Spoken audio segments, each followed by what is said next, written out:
درس قرآن گر ہم نے نہ بھلایا ہوتا، درس قرآن گر ہم نے نہ بھلایا ہوتا،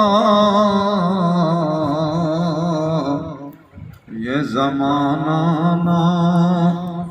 زمانے نے دکھایا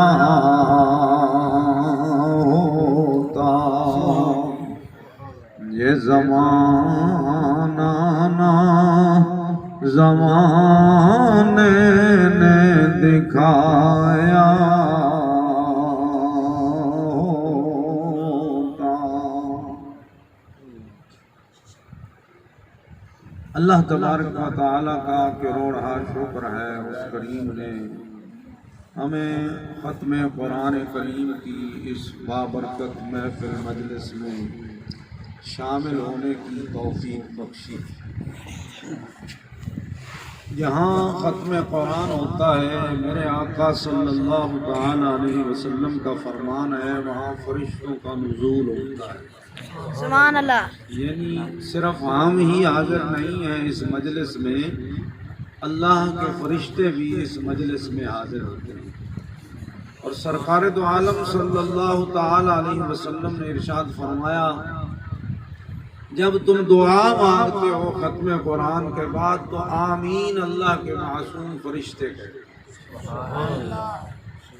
تو وہ بندہ کتنا خوش نصیب ہے جو ختم قرآن کے وقت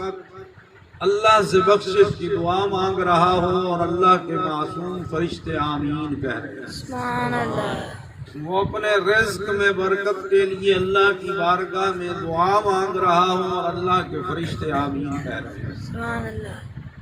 وہ اللہ تبارک و تعالیٰ کی بارگاہ میں اپنی مغفرت طلب کر رہا ہو، اپنے مومن مسلمان بھائیوں کی مغفرت طلب کر رہا ہو اور اللہ کے فرشتے آمین کہہ رہے ہیں۔ سبحان اللہ۔ تو یہاں بیٹھ کر جتنی بھی دعائیں مانگی جائیں گی اللہ کے فرشتے آمین کہیں گے، سبحان اللہ۔ اور رب کریم کے فرشتے بھی اس کے لیے دعائے مغفرت اس کی بخشش کی دعا کریں گے۔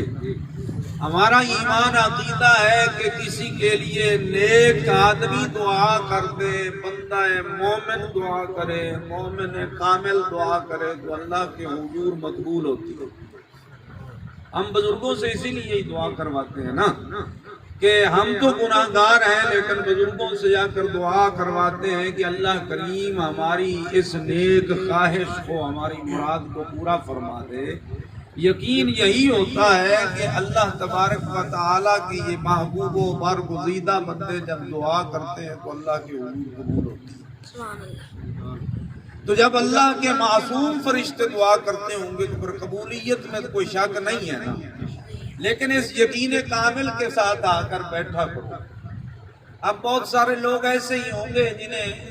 لوگوں نے دعوت دی ہوگی کہ جی تم نے آنا ہے ضرور، لیکن جہاں پتہ چل جائے تو پھر اللہ کی رضا کے لیے نکلا کرو،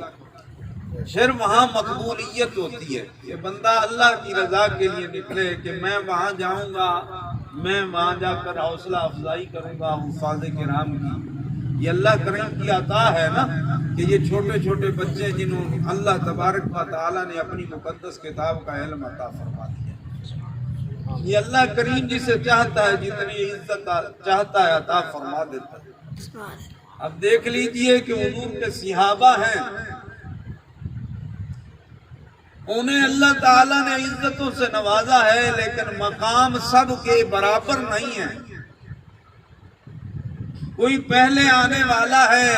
اسے بھی عزت ملی ہے، کوئی بعد میں آنے والا ہے اسے اور بڑا مقام مل گیا ہے۔ سیدنا حضرت خالد بن ولید رضی اللہ تعالیٰ عنہ، آپ نے تو بہت دیر سے اسلام قبول کیا لیکن آپ کو اللہ کی تلوار کا لقب حاصل ہوا، اللہ تعالیٰ نے عزتوں سے نوازا، نبی کریم صلی اللہ تعالیٰ علیہ وسلم نے عزتوں سے نوازا۔ تو اسی طرح یہ چھوٹے بچے قرآن کریم حفظ کر لیتے ہیں، یہ اللہ تعالیٰ کی عطا ہے، محبوب کریم صلی اللہ تعالیٰ علیہ وسلم کا آپ کی نظر رحمت ہے کہ یہ معصوم، یہ چھوٹے چھوٹے بچے مدارس میں آتے ہیں، یہ غربا کے بچے ہیں، آ کر کوشش کرتے ہیں اللہ کریم انہیں قرآن کا علم عطا فرمائے۔ تو اسے معمولی نہیں سمجھنا، اس علم کو ہمارے معاشرے میں اس کو معمولی سمجھا جا رہا ہے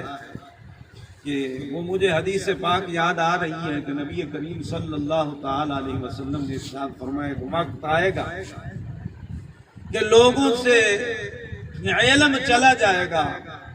تو صحابہ نے عرض کیا یا رسول اللہ صلی اللہ علیہ وسلم، حضور یہ کیسے ہو سکتا ہے؟ ہم نے آپ سے قرآن سیکھا ہے، ہم اپنے بچوں کو قرآن سکھائیں گے، ان کے بچے جب پیدا ہوں گے وہ ان کو قرآن سکھائیں گے، یہ سلسلہ تو قیامت تک جاری رہے گا۔ میرے آقا صلی اللہ تعالی علیہ وسلم نے ارشاد فرمایا نہیں میرے غلاموں، علم اٹھ جائے گا۔ لوگ حضور کا اشارہ اسی طرف آ کہ لوگ قرآن سے محبت نہیں کریں گے، حدیث سے محبت نہیں کریں گے، اور میرے آقا صلی اللہ تعالی علیہ وسلم نے واضح طور پر یہ ارشاد فرمایا کہ لوگ دوسرے علوم حاصل کرنے میں بہت فخر محسوس کریں گے جیسے ہم کرتے ہیں کہ ہم انگریزی کا علم پڑھ کے، آپ نے کبھی یہ دیکھا ہوگا کہ میں نے تو کئی دفعہ دیکھا ہے، اور میرا بچپن بھی اسی طرح گزرا ہے، جب میں پڑھتا تھا تو پھر بھی میں لوگوں کے گھروں میں جا کر پڑھاتا تھا، تو وہ اس دور میں مجھے کوئی 10 روپے ملتے تھے ماہانہ، یا کوئی زیادہ بچے پڑھتے تھے کسی کے گھر میں تو وہ 15 روپے دیا کرتے تھے، یہ تنخواہ ہوتی تھی میری ماہانہ، میں لوگوں کے گھروں میں ٹیوشن پڑھایا کرتا۔ اب میں نے جو دیکھا ہے نا، موجودہ صورتحال آپ کے سامنے پیش کر رہا ہوں کہ جو انگلش پڑھانے والا ہے لوگ اس کے گھر میں جاتے ہیں پڑھنے کے لیے، ہمارے بچے پڑھنے کے لیے ٹیوشن ان کے گھر میں جاتے ہیں، ان کی اکیڈمی میں جاتے ہیں، اور انہیں پیسے بھی دیتے ہیں اور ہزاروں روپے دیتے ہیں، لیکن قرآن کریم پڑھانے والا قاری بیچارہ خود چل کے جاتا ہے اور پھر دستک دے کے کھڑا ہوتا ہے کب بچے آئیں گے اور میں کب پڑھاؤں گا۔ تو ایک قصور تو ہمارا اپنا بھی ہے، حفاظ کا، قراء کا، مولویوں کا، کہ ہم نے بھی یہ عزت نہیں دی۔ اگر ہم اپنے سلف کو دیکھیں نا تو حضرت امام بخاری رحمۃ اللہ تعالیٰ علیہ کو وقت کے بادشاہ نے کہا تھا کہ جی آپ میرے بچوں کو گھر آ کر پڑھا دیں۔ حضرت امام بخاری رحمۃ اللہ علیہ کی بات کر رہا ہوں جنہوں نے بخاری شریف لکھی ہے، ان کو پیغام بھیجا کہ میرے بچوں کو آپ پر درس حدیث دیا کریں اور حدیث پاک پڑھائیں۔ آج تک تو مولوی ہوتا تو وہ تو اس میں فخر محسوس کرتا کہ میں بادشاہ کے، میں حاکم وقت کے گھر میں جا کر، محل میں جا کر بچوں کو تعلیم دوں، لیکن حضرت امام بخاری رحمۃ اللہ تعالیٰ علیہ آپ کی بخاری شریف کا مقدمہ پڑھ کے دیکھیں، آپ کو پتہ چلے گا، آپ نے انکار کر دیا۔ آپ نے فرمایا تو بادشاہ ہوگا تو ٹھیک ہے اپنی جگہ، لیکن رب کریم نے جو مجھے علم عطا کیا ہے قرآن کا، حدیث کا، یہ تو معمولی تو نہیں ہے نا جی۔ حاسد لوگ آج نہیں، اس وقت سے ہی ہیں، یہ ازل سے سلسلہ حق و باطل کا چل رہا، اس وقت بھی تھے لوگ۔ میں نے حضرت امام محمد رحمۃ اللہ تعالی، حسن شعبانی رحمۃ اللہ تعالی، آپ کے بارے میں پڑھا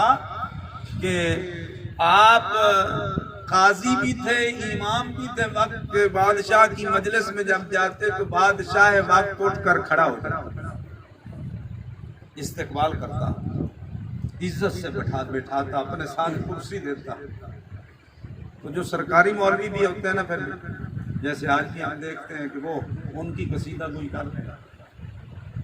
وہ مولوی ایک اسے وزیر بنایا ہوا ہے، میں اس کی بات سن رہا تھا، وہ کہہ رہا تھا کہ یہ مولوی اور پیر ان کے پاس جو عشق رسول نے، اس سے زیادہ عاشق رسول ہمارا حاکم وقت، اور اس کا حال یہ ہے کہ وہ سکھوں کے گردوارے میں وہاں گیا تو سر ڈانپ کے، حضور کے روضے پر گیا تو سر سے اتار۔ حقیقت اندازہ کرو، اور وہ قصیدہ کوئی کر رہا تھا، اسے کیا کہیں گے آپ؟ وہ بڑا پیر ہے، بڑا مولوی ہے، ایسے سرکاری مولوی ہوتے ہیں، جنہیں ٹکڑا مل گیا انہوں نے پھینک دیا، ہڈی مل گئی، تو اب وہ ان کی قصیدہ کو، لیکن میں تو اس